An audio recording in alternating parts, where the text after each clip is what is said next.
Welcome to What Lights Up Your Soul. We talk about real life stories, practical tools, and honest conversations about what it takes to get out of your own way, take bold action, and build a life you truly love. Okay, welcome everyone. This is Sharon Vidano at What Lights Up Your Soul. I am thrilled to have Ronnie Loaiza in the house. Woo woo! Thank you, Ronnie, for being here. I love that you invited me. Thank you so much. I would love to contribute because I love your mission. I love what you do. So thanks. Thank you. Well, let me introduce you to my audience. Ronnie helps people create long-term, if not lifetime, habits in eating, exercise, self-care, daily work, and productivity. Because habits are second nature and not force, there's no more struggle, resistance, militant self-discipline, or the continuous blast of willpower, all of which fizzle, crash, and leave you burnt out. So Ronnie also works with people's habitual or default way of thinking. You change your thought and you change your behavior. This is true for how you behave or react to situations at work, socially, or at home, and when alone. So she is a certified habit coach and a master certified professional coach with a holistic mind-body-psyche connection. Welcome, Ronnie, for coming on the show. Thank you. I feel welcomed. So tell me a little bit about yourself and how you even got into being a coach. I know that many of us do this work because we had some kind of catalyst or event that actually just said, you know what, this is how it helped me, and now I want to help others. True, right? Yeah. I'll admit it. When people started telling me, oh, you coach me so well, and suggesting I should become a coach. I mean, my sister told me this eons ago, and I'm like, okay. And then the pandemic hit in 2020, right? 2020. And bing, bang, boom, we went on Zoom. I was a personal trainer, and I still am. I'm a certified personal trainer, women's fitness specialist, senior fitness specialist, corrective exercise trainer, nutrition, the whole bit, right? And we went on Zoom, and I had clients tell me, my sister, my boss, my friend, they're not working out. They're not taking care of themselves. And, I joke around, but I was like, I thought everybody bought a Peloton, or I thought everybody started walking or something. So I started offering, well, do you want me to talk to her? Because I could be that way with my clients. I'm like, you want me to talk to them? So I started talking to people on Zoom, and we really found out, and I think you know this, when you just kind of step back and you start peeling the layers, usually when you don't want to do something, you're resisting something, it's really not because you're too busy. I believe it. I'm a busy working woman. So are you, right, Sharon? But we tend to be able to cope with it and fit in what is our priority, right?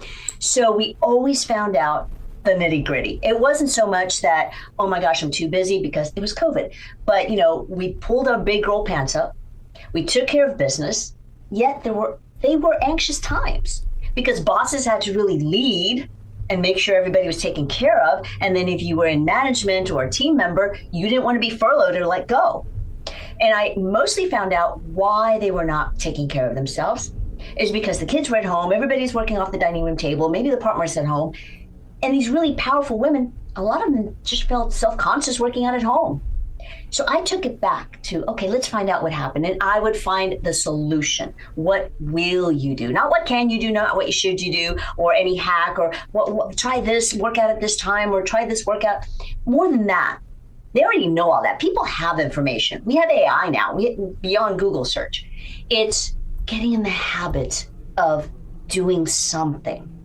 So we would find out what the problem was and then deal with that, like maybe have a talk with the kids, set up a studio in the garage, or make sure it's easy to go to the gym once they reopen, whatever it was.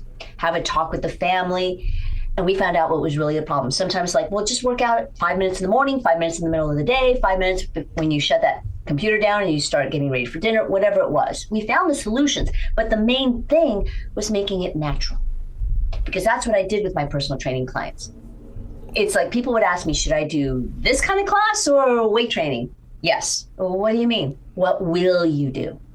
Right. Sorry, I didn't mean to interrupt you, but I just want to unpack that a little bit because It sounds like it's not just about choosing, this type of exercise or that type of routine or whatever, but it goes deeper. So when you peel back the layer, it actually seems to go back to priorities, or actually even deeper than priorities. What is happening in your mindset? What's happening in your thoughts? Exactly. What's holding you back? And everything we do, whether it's a bad habit or a good habit, we get a reward. You get something out of procrastinating. You get something out of sitting down when you're anxious and eating that Baby Ruth bar or whatever. Or you think, I'm going to sit here for just a second. I'm going to watch some mindless TV, which we all deserve. But then you end up eating that whole burrito when you really just wanted a snack. Whatever it is, you get a reward. And when people tell me, yeah, but I don't want to do this anymore, well, you're getting something out of it. Our brains do not have a conscious. They have no value, our brains. Our brains are computers. It's our psyche, our soul, our spirit, however you want to do it. You choose what's important to you. You have an emotion about it. You're judging yourself. And yes, others judge you and all that, but you're judging what is valuable and what is right and wrong or good or bad. So your bad habit might be my good habit, and vice versa. So your brain only knows that's what you do. That's what we do. Your brain and you, that's what we do. So even when you turn off the alarm, you can shut off the alarm and not do the thing you said you were going to do, even if you have Post-its all around. And you are training your brain to ignore those little notifications, right? To go do the I like what you're saying. You're training your brain to ignore the notifications. And that's, which is same thing what you and I talk about. And I know that this is how we also coach our clients. What I say is notice what you're noticing. So when you notice your thoughts, if you notice, oh, I would kind of like what you said, I'd rather sit here and have a burrito even though I'm not really hungry. If you notice, oh, I'm not really hungry, then you notice that thought, then you can make a different decision. Is that something along the lines of what you teaching about mindset with your clients? Yeah, and how to reset it and notice. And maybe they are hungry, but they're not eating, they're overeating, or they're stress eating. There's always a reason, right? So yeah, and notice the mindset. I play around with words. Our mind is set. We weren't born with habits. We were conditioned since the day we were born and I know some babies, like, they will not take, the breast, and they have to have the, be fed. But the thing is, they have to eat. And ever since then, they start forming their own habits, and you start conditioning them. So we've been conditioned, and we have conditioned ourselves. And we still condition ourselves every day, or we recondition it. So the good news is we weren't born with our habits. We strengthen them. So we can form new habits, and we can get rid of so-called bad ones, the ones that aren't serving you. We can reset that mind, our computer brain. So yes, it's a lot of the mindset. It's a lot of thought work. So what is the first step that you would advise someone if they're wanting to change their mindset? What is one of the first things that they could do? Well, let's say they have a goal, and everybody always comes to me with a goal. And it's interesting when they find out I'm a habit coach. Oh, well, what's a good habit for this? Or give me 5 good habits for that. Come on, you can go on Google and 10 great habits for this. And no, it depends who you are and what your goal is. It depends who you are. And I'm so glad you asked me that. What's the first step? Because I've been learning in my coaching. Yes, I was certified, and I love the behavioral science, the cognitive behavioral science behind it, and all of that. Love it. But as I started really coaching and taking on more clients, I was learning. Not everybody does it. And you know how we all hear about this in social media. You can get 20 likes and comments, and one person is a hater or dispute something, and you just won't let go of that. I know if I take a negative comment, I'm like, and I'm thinking about it for like 2 weeks later. And I'm not celebrating. Look at all these great comments, or, so yes, most of my clients, we get on track and we stay on track toward their goal.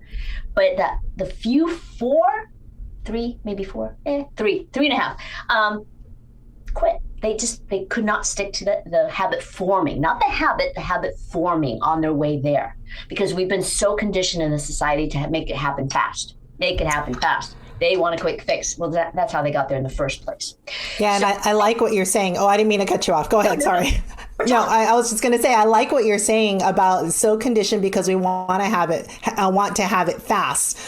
What I'm hearing is, for me, is like we need as a society and as people in our process to embrace the journey, embrace the process as you're going through it. And each step is a win. And when you acknowledge that each step is a win, even if it's just a tiny win, it's still a win. It's progress. So to go back to your question, yes, it's progress. To go back to your first question, what's the first step? I have learned because of the few people that haven't in the past 4 years. So it's a good percentage that do it. But that always bothered me. And when I look back in retrospect, that's redundant, but it's like, oh, they all had one thing in common. I didn't work through the initial, what are they getting out of not doing it? What is their reward?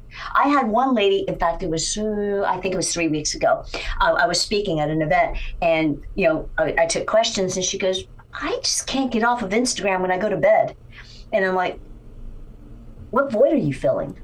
I just had the sense to ask her that. You should have seen the look on her face. It was like I kicked her in the chest. Wow. What void are you filling? It's more than FOMO. Something, and I had another client. I mean, all these few clients told me what the problem was, but I just didn't know because all I had was the academics. But as I practiced, this one that would just mindlessly eat, it's like, I've had a hard day and I'm working hard and I deserve this. It's literally what she was telling me.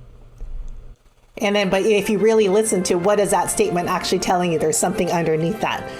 There's an emotion underneath that is, you peel back that layer. It's not about the food. It's not about the sandwich. It was about rebelling. Hello, friends. Quick question.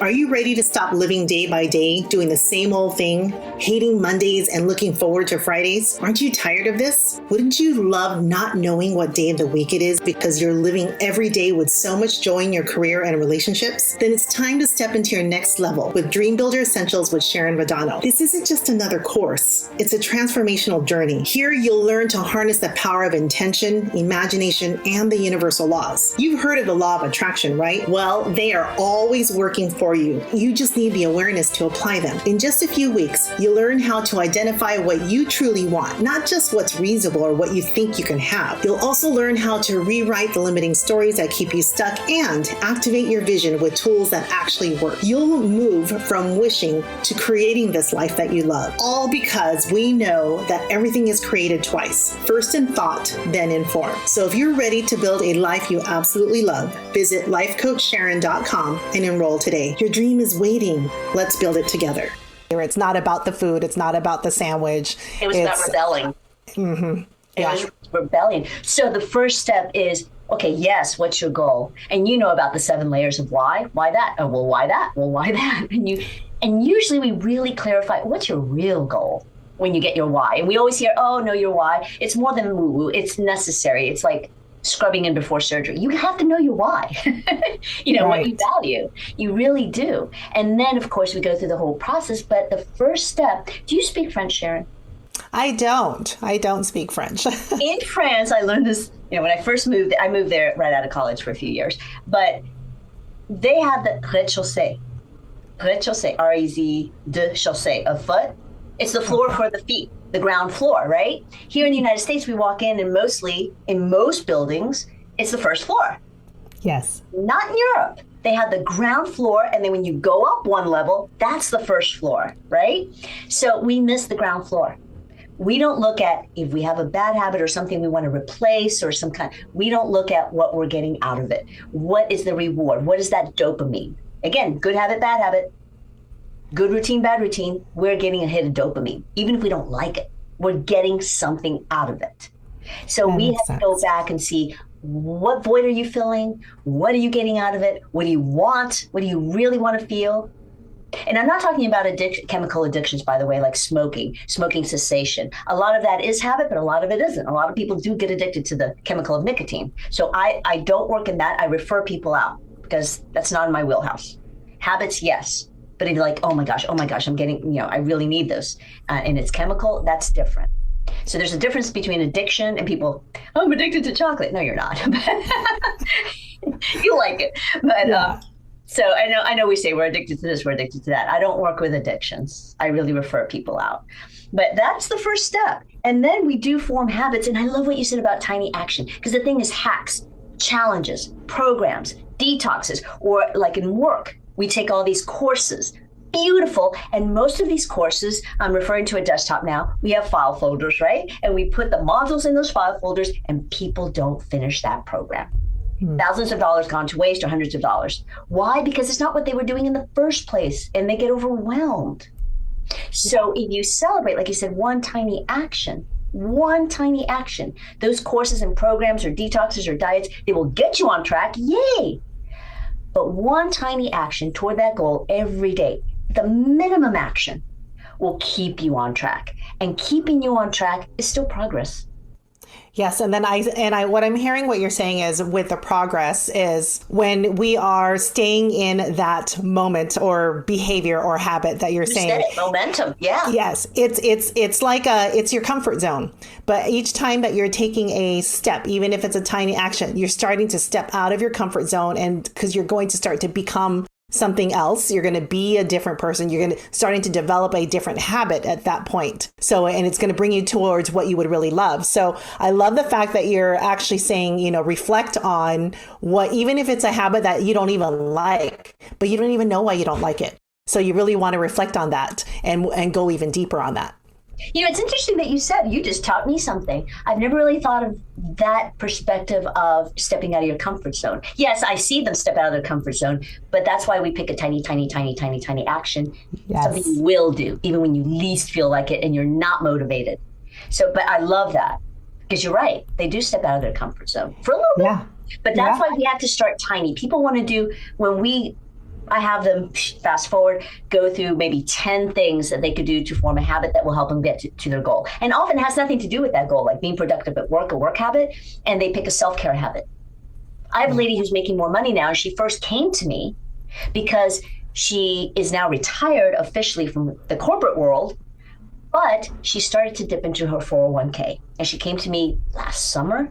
And she's like, I could, but I'm starting to dip into my 401k, my business. It's making money, but blah, blah, blah, blah, blah, blah. And she's like, and I went to a business coach and we're doing marketing strategies and all that. But I still feel like, bottom line, we go backwards. She was not socializing. She wasn't enjoying her retirement and doing her new business to make money because she doesn't want to waste her time. It's not a hobby. She wasn't enjoying it. She's like, darn it, I want some time because that's why you retire, right? So now, for the first time, it was like 2 months ago, she's like, oh my God, I'm making a bigger profit. I'm selling higher end programs. She does astrology. So I'm like, awesome. What she chose, Sharon, had nothing to do with work productivity, time management, time blocking. No, it was her morning routine made up of little habits. She used to open her phone first thing in the morning and look at the headlines and look at news. We have to be educated. We have to know what's going on in the world. But that was the first thing she did. So we worked on her morning routine. A few weeks ahead, she started working on her nightly ritual. And then fast forward, she started working on working out, which she used to do before the pandemic. She just didn't work out anymore. And for example, I always habit chain. I'm sure many people have heard of habit stacking. Have you? I've heard of habit stacking. I haven't heard of habit chain. If you can explain that, that'd be great. Well, see, I learned habits months ago. Brian Fogg, even before him, before the atomic habits and all that, it used to be called linking something to something you already do. I'm linking my fingers together, my hands together, if you're just listening to this. So I like the chain link fence. Adding another car to the train, so to speak. I personally, this is Ronnie, this is my quirk. I don't like stacking because it feels like you're stacking more on. But it's the same thing. Has a different energy. Has different energy when you hear that. Yeah. Yeah, but when it's a chain link fence, you're like, oh, I'm hooking it up to something I already do and it's going, right? Yeah. So she already makes lunch in the microwave in the afternoon. And she makes dinner in the microwave in the evening. And so as it's cooking, we had dumbbells in her kitchen, and she started with just 2-3 pound dumbbells. She started doing something, bing. She would let it, cool off a bit. So she started with like 2 to 5, maybe 6 minutes tops, and then she would eat her dinner. She was habit chaining because she's got to wait anyway. So now she is up to working out. She told me with 10-pound weights. She's not doing longer time. She's working out at least twice a day and longer walks, and she's walking every single day. So notice she came to me for productivity, but her self-care started aligning things in place. She was more focused. She knew when she was going to work out. She knew how her morning started, and she didn't waste her time on social media. She knew she was going to sit down and work on her business from this time to this time in the morning. And she has more time. She's going out with friends at least twice a week. She just went on vacation. And the thing that she came to me with is now she's turning a profit. So she's not worried about dipping into her retirement. I love what you're saying because all of it is progress. Every little step is a progress. And what I'm also hearing is as you're taking action, it doesn't have to be perfect. It doesn't have to be completed. It doesn't have to be, I take this big, bold action, which I don't know that I can repeat. And then if I don't have the result, then I might be disappointed and I may not repeat that habit again. So I like that you're saying that it's one small action and it's all about progress, not about the perfection at that point. Yes, and why don't we make our goal the action of doing it? Instead of that long-term goal, of course, we want to climb that summit. But we're goats. We're climbing little by little, side to side, sidestepping. I like that. I want to be a goat. We'll be goats. We'll be goats together. Exactly. And stop and eat the weeds for a while. But most people want to just leap up to the top of the summit. I invite people to their win, their everyday win is the actual action. That's the goal, your daily goals.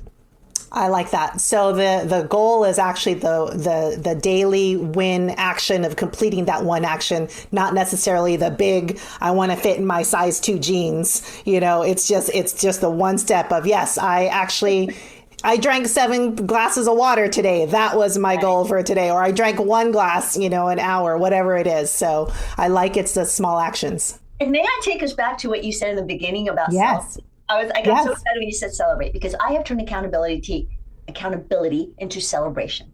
So that 1 glass of water, that first sip, yay, celebrate. I know I sound all silly and goofy, but the thing is, I help people celebrate because often it's like people do say, oh, I want accountability. I want an accountability buddy or whatever. But then they ghost each other or they fall off track, right? Or sometimes people feel like accountability, that's responsibility, and they hide or they feel ashamed or embarrassed. I didn't do the thing. It's like, okay, let's make accountability positive because it's really, I have never skipped a lunch or flaked out or a phone call or something unless something happened, right? We tend to show up and be responsible when we make a date or an appointment with other people, but we flake out on ourselves all the time.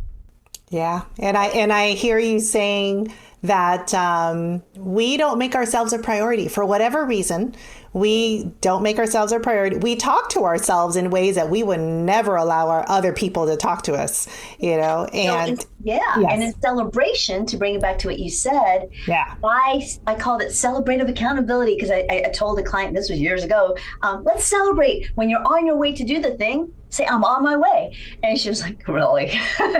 And I'm like, I don't care how you say it. You could sound like a snuffleupagus. I'm dating myself. She's like, all right. So she would say, I'm on my way. And then as she's doing it, instead of saying, she didn't like weight training, but her doctor said she had to build muscle. She had to boost her metabolism, and building muscle boost your metabolism and lower her blood pressure. So she hated weight training. But she would go before she took her walk, because that's all she did. And walking is great. I'm not putting it down. I love walking. But that's all she did. So I'd say, just do 1 muscle a day. Today, biceps. Tomorrow, glutes. She's like, is that enough? It's like, it's that you're doing it, not how much you're doing. Yeah. That's it. Get in the habit. Chain it. Okay, I did my weights. I'm going to go for my walk. So I'm on my way. And then as she's doing it, I said, you can say you hate this, because she used to say, I hate that. I hate this, and I'm doing it anyway. Notice I said and not but. Because when you say, I'm doing this, but I hate this, but I'm doing it. But to me is like putting a hand up in the air. It's just, it's abrupt. It's like, no, tell your brain the truth. I do hate this. Yeah, accept it. That's not a lie. And your brain goes, yeah, you do hate it. And you are doing it. Noted, computed, you're capable. And as soon as you're done. Yes. I did it. And you celebrate again. And most people get excited. I did have one lady, and now I offer it to my other clients. I go on an app, and that's the only app only for clients, not WhatsApp or texting, because it can get lost. We have our own app. It's Voxer, by the way. So I know it's just my clients. She's like, I'm not all about the high fives in the mirror and all that, Ronnie. I'm like, okay, what will you do? And so she's looking, and she's like, oh, she found a green check emoji. That would get her in such a good mood. That was celebrating to her. And that was her accountability to me. And and the other lady who, hated the weights, after a while, it's like, I'm on my way. She didn't say she hated it anymore. And she would even laugh like, I'm doing it. She couldn't even say she hated it anymore because it was celebrating it. So yes, celebrate the actual doing it. That first sip of water of the 7 glasses of water you want to have, that first sip, yay! That first glass, awesome. Yeah. And then, I like to kind of bring that around to encompass it with, like, say I say, oh, I want to drink 7 glasses of water for the day, but I didn't drink 7 glasses. I only drank 5. What I like to help my clients focus on is, like, you know what, focus on what went right. Yeah. So and celebrate the 5. Focus on what went right, because that has a different energy than you saying, oh, I failed and I didn't drink my last 2 glasses. And then you have to look, I'm going to add on to that, if it keeps happening that you want 7 because for some reason you read 7 was perfect, then examine. When we're habit building, I say put your white lab coat on. We are now tracking. What are you doing?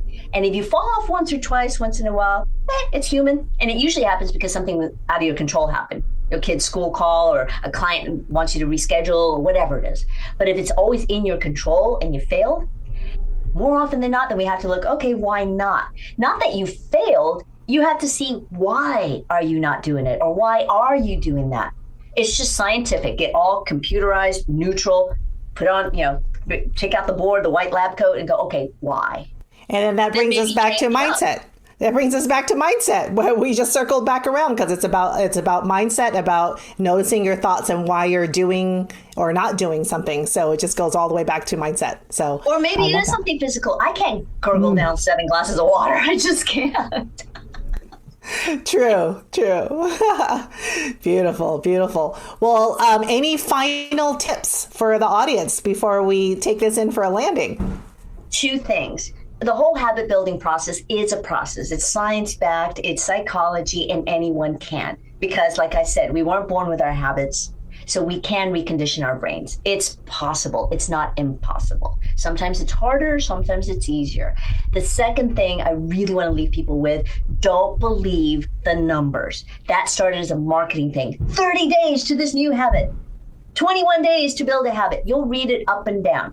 All the meta studies show, and that's a collection of different studies at different times in different geographic locations, they all show it can be from 65 days to 185 days. Okay, I always think the magic number is about 90 days, 3 months. But it takes time, and it depends who you are and other circumstances. And it depends on what you're working on. So forget the number. Stop with the number and the time and the deadlines. Stop with it. Just daily action. And third and lastly, you are never too old or too set in your ways to create a new habit and the kind of lifestyle that you want. I love that. There are no roadblocks. It's really the only roadblock is you. If you're deciding that I can't do it and I'm too old or any of that stuff. So just really get those out of your head and then just start, contact you. Well, actually, how can my audience get a hold of you so they can contact you so they can start building these new habits? Well, will you have it in the show notes as well? I will. It'll be in the description. Okay, yeah. So in the show notes, you'll see my Calendly link. Yeah. Love to hear about what's your problem. Yeah, I'm saying it, problem. Marketing says, oh, don't say they have a problem. Well, we obviously think it's a problem to ourselves. This is a problem. This is bugging me. So whatever's bugging you, whatever your challenge is, thus your goal, love to talk to you about it. See how habits fit into that. And it's not just habit. It's a lot of thought work and life coaching. I'm always on LinkedIn. Love LinkedIn. You'll see me post on Instagram, but usually I go on Instagram for the cat videos. I'm not kidding. And that's more fun. So that's not really, I don't check messages in there that often. Of course, if I see a notification, but LinkedIn, my website, of course, which you put in the show notes, ronnieloaifecoach.com. And get on that calendar and let's have a warm talk. Beautiful. Well, I really enjoyed this talk and learning about habits and how we can move forward, even in the tiny habits, and celebrate each one of those, because that's how we actually move forward, and that's how we can make change and progress and ultimately get the results that you want. So thank you so much for being here. I'm so thrilled that you came on the show. Thank you for coming to What Lights Up Your Soul. I hope you had an amazing time, and I hope this episode served you. My intention is to help you live a life you love. If you love this show, please like, subscribe, and tell your friends, or go to my site at lifecoachsharon.com for more information, and I'll see you in the next episode.